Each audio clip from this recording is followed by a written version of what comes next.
es la regulación de la glicemia. Entonces, a ver, perdón, vamos, disculpe, creo que estoy muy apurado. Sí, sí, sí, para el caso, una paciente. ¿Dónde está el caso de esta paciente? ¿Cuál está?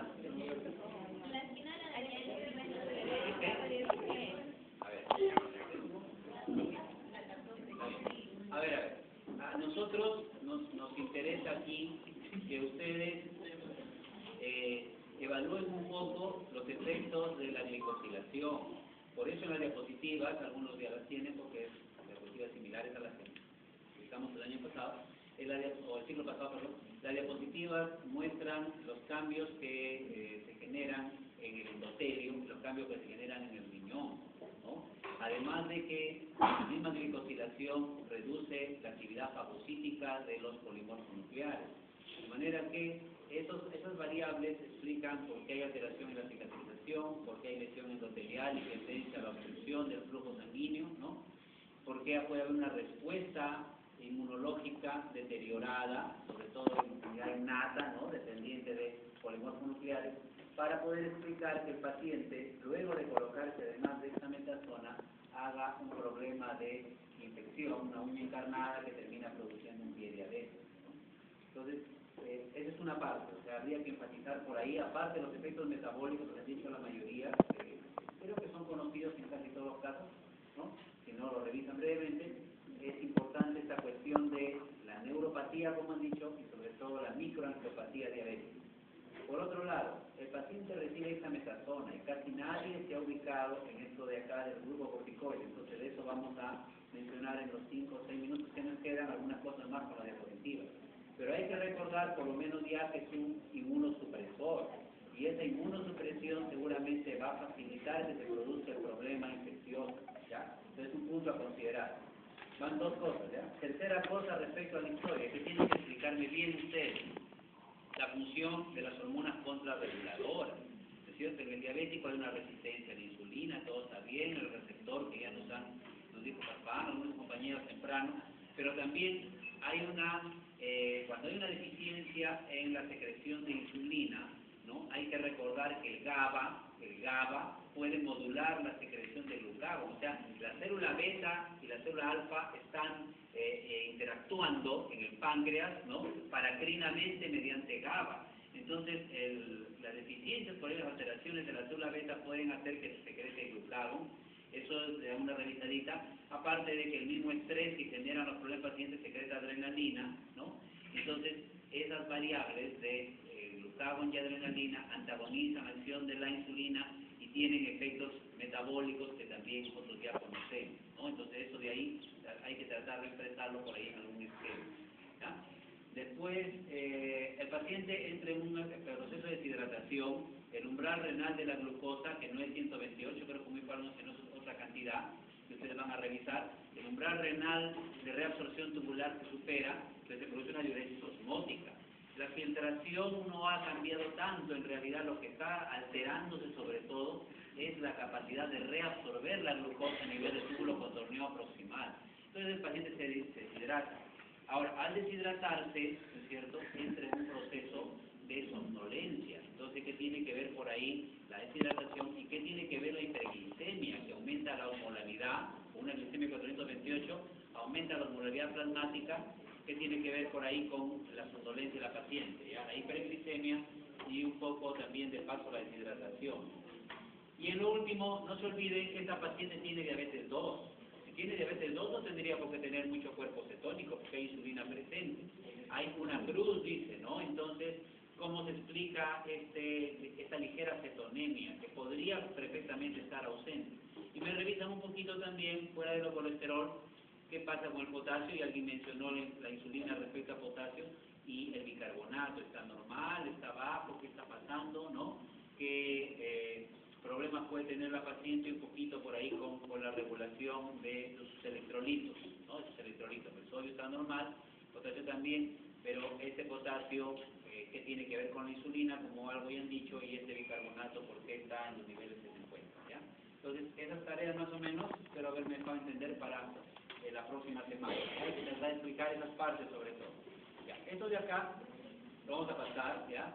aquí alguna cosita que no es la usual y que nos está mostrando a nosotros que a nivel de la célula beta no solamente se necesita el GLUT2 para que la glucosa ingrese, forme ATP, cierre los canales y libere insulina, sino que se necesita también una proteína que se llama galactina 9, de modo que hay predisposición genética y hay pacientes seguramente que no tienen esta galactina 9, y cuando sucede eso, cuando no hay galactina 9, entonces no va a haber adecuados niveles de GLUT2 o GLUT2 funcionales, de tal manera que no se liberaría las cantidades adecuadas de insulina. Entonces, esta proteína genéticamente alterada, ya que ven en el paciente mal, o que se altere como consecuencia de la hiperglicemia crónica del paciente, puede también modificar la secreción de insulina, ¿ya? Esto lo explicaron con una diapositiva también, las dos cascadas clásicas, la vía de la MAP quinasa, que es mitogénica, la vía de sustrato para el receptor de insulina, que actúa sobre una fosfatidinoinositol 3 quinasa, una proteína quinasa B, y básicamente los efectos metabólicos, ¿no? Entonces, esto lo recordamos por bioquímica, ¿ya? Le dan una revisadita, por favor, y las dos vías principales, las mitogénicas y las metabólicas, también las recuerdan, ¿no? Incluida la translocación del GLUT4. Eso se supone que es una célula de músculo o de tejido adiposo. Entonces, acá un poquito la importancia de lo que decíamos, ¿no? En una resistencia a la insulina inicialmente aumenta la producción de insulina, o sea, hay una hiperinsulinemia compensatoria, pero al final la célula beta pues se agota, o capaz esa galactina también se glicosila. Entonces, ¿qué va a suceder? Que poco a poco ya no se produce insulina y comienza a alterarse la tolerancia a la glucosa, ¿no? Entonces, el problema es al inicio que sí hay todavía insulina y hasta más insulina de la normal como respuesta a la resistencia, pero luego se produce un agotamiento, ¿no? Y finalmente la diabetes tipo 2 puede terminar siendo una diabetes 1, donde el paciente necesita insulina, ya no va a haber respuesta a la célula beta. Entonces ahí estaría parte de la respuesta a una de las preguntas que hizo hace unos minutos. Bueno, esto es la diabetes tipo 1, donde hay una reacción autoinmune que puede ser agravada, digamos, por la presencia o desencadenada, perdón, por la presencia de lipoquinas, por infecciones virales, ¿no? Por autoantígenos. Importante que la hiperglicemia altere una serie de procesos. A ver, sería bueno que lo expliquen ustedes un poco esto. La función inmunológica, lo ya dijimos, ¿no? Aumento de radicales libres, disfunción endotelial, ¿cierto? Alteraciones en el flujo de electrolitos, por ejemplo, a nivel del sistema nervioso central, ¿no? Problemas en el flujo sanguíneo cerebral por un lado, o riesgo de edema cerebral también por otro, ¿no? Las vías por las cuales la hiperglicemia produce lesión, la vía del poliol, recuerden que la glucosa se convierte en sorbitol, la glicosilación de las proteínas, entre ellas la hemoglobina, que ya no transportaría bien oxígeno, y la activación de la proteína quinasa, que acá se ha puesto qué consecuencias tendría, ¿no? La formación de prostaglandina, la endotelina 1, que es un vasoconstrictor, la modificación de la actividad de la óxido nítrico sintasa, que disminuye la óxido nítrico sintasa endotelial, ¿no es cierto? Pero puede activar a la inducible. Por ahí me preguntaba Salas, entonces decía, ¿aumenta o disminuye el óxido nítrico? Bueno, a nivel del endotelio puede disminuir, pero a nivel de procesos inflamatorios podría estar aumentado. Entonces, la respuesta, acá está escrito, puede ser variable, ¿no? Cuando hay inflamación, en algunos sitios podría aumentar. Y el endotelial, que es la que justamente permite la vasodilatación y una buena irrigación, podría estar disminuida, ¿no? Y algunos factores de crecimiento que pueden modificar los niveles de colágeno, en fin, en los tejidos. La importancia de que hay una proteína C activada, que no es la proteína quinasa C, que es otra cosa, ¿no? Proteína quinasa C es un mediador citosólico, ese se activa en respuesta al estrés oxidativo, ¿no? A la resistencia a la insulina, a la glicosilación proteica, en fin. La proteína C activada normalmente es un anticoagulante, pero la glicosilación a nivel del glomérulo puede alterar este efecto, esta activación de la proteína C activada, y al no estar activada, entonces no va a haber anticoagulación, es decir, van a agregarse las plaquetas, va a haber obstrucciones, ¿no? En los pequeños vasos, va a haber además una alteración en la estructura normal del endotelio, ¿no? Van a comenzar a pasar proteínas a la orina, en fin, cambios que se presentan en la diabetes. Le damos una revisadita a esto, que tiene que ver con los cuerpos de glicosilación avanzada y la activación de una serie de factores, ¿no? Que pueden inducir más inflamación, como dice acá, más hipercoagulación, ¿no? La presencia de endotelina 1, poco óxido nítrico endotelial, vasoconstricción, hipoperfusión. Esto lo conocen por las LDL que entran a a los tejidos, ¿no? Y forman la placa aterosclerótica.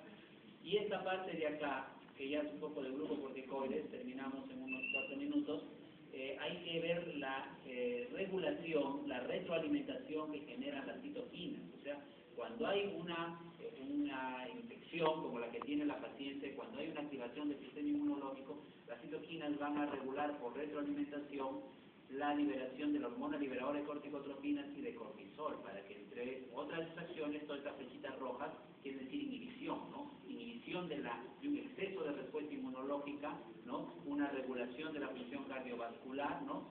Entonces, una inhibición de la liberación de mucha corticotropina por ahí, igual como sucede con el dolor. Cuando hay dolor, cuando hay estrés, dolor, también se activa la liberación de corticotropina, ¿no? Como una respuesta al dolor, al estrés. El mecanismo de acción de los corticoides tiene que ver con mecanismos no genómicos, ahora se habla inclusive de mecanismos a nivel de membrana celular y mecanismos genómicos. Nosotros recordamos que hay un receptor citosólico donde se une el cortisol, se liberan las chaperonas o proteínas de shock térmico y entonces el complejo glucocorticoide receptor puede inhibir, por ejemplo, a la ciclooxigenasa, puede inhibir, por ejemplo, a la fosfolipasa 2, ¿no? Ese es un mecanismo no genómico porque está actuando directamente sobre estas enzimas, pero puede ingresar al núcleo y aumentar la síntesis de proteínas antiinflamatorias y bloquear la formación, por ejemplo, de citocinas o de proteínas proinflamatorias que podrían haber sido activadas por sustancias como el factor de necrosis tumoral alfa, por ejemplo. Esta vía de acá me está diciendo de que el lipopolisacárido de las bacterias, el factor de necrosis tumoral, está activando la transcripción de citocinas y proteínas proinflamatorias. Entonces, lo que hace el glucocorticoide, a nivel citosólico, inhibir a las proteínas proinflamatorias. A nivel genómico, bloquear la transcripción de estos estímulos que son proinflamatorios, bloquear al proinflamatorio, ¿ya? Le dan una revisadita a esto, ya estamos todos un poco cansados, ya sentí el ceviche, ¿no? Entonces, la idea es que el receptor de glucocorticoides puede interactuar con protooncogenes que pudieran ser activados por citoquinas, por algunos procesos infecciosos, puede regular la inhibición de vías relacionadas con la MAP quinasa que activan la fosfolipasa 2, y eso sí no suena conocido. Puede el glucocorticoide inhibir un poco la actividad de la ciclooxigenasa y de esa manera reducir prostaglandinas, leucotrienos y disminuir la inflamación. Le hago una revisadita a ver un análisis de esta diapositiva. Y finalmente, con esto nos vamos, hay una serie de modificaciones que ejercen los glucocorticoides, no solamente metabólicos, ¿no? No se olviden ustedes que los glucocorticoides tienen efectos permisivos. Esa palabra clave, por favor, no se olviden. Permisivo quiere decir, por ejemplo, que aumenta los receptores alfa y beta para la adrenalina. Entonces la adrenalina va a poder actuar mejor, porque va a tener más receptores alfa y más receptores beta. Entonces directamente no produce hipertensión el glucocorticoide. Tiene un efecto permisivo sobre la adrenalina, de tal manera que la adrenalina se va a unir a su receptor, que ahora está aumentado, y va a haber más vasoconstricción, y por lo tanto va a haber hipertensión, ¿no? Hay modificaciones en la conducta que tienen que ver con el receptor GABA. La inhibición de la síntesis de prostaglandinas puede producir sangrado. La disminución de la inmunidad por mecanismos que más o menos ya hemos dicho. Puede haber un efecto proteolítico en algunos tejidos y por eso va a haber atrofia, ¿no es cierto? Que puede darse también atrofia muscular, sobre todo con cantidades altas en el sistema musculoesquelético y así, ¿no? Hay una serie de respuestas entonces, básicamente que son por fenómenos permisivos.